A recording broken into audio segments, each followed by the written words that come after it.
How to create a casting light from a window. Go to Filter, select Camera Raw Filter. Change some settings as you want.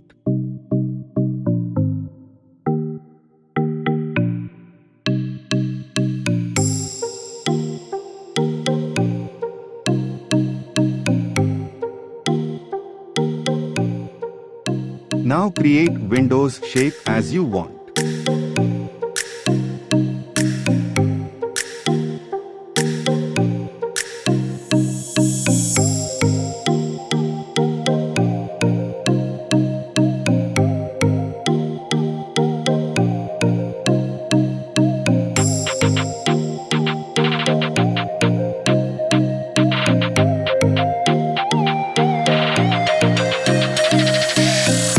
Go to Edit Transform, then select Skew.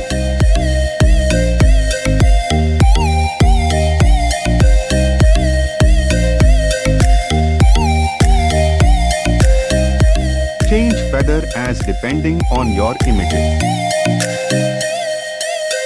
Change blending option to soft light.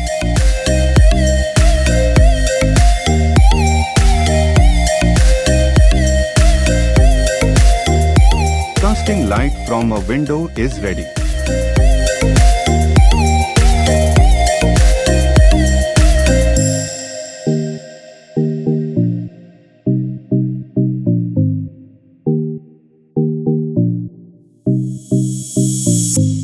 For more tips and tricks tutorial video, follow us on Instagram and subscribe our YouTube channel.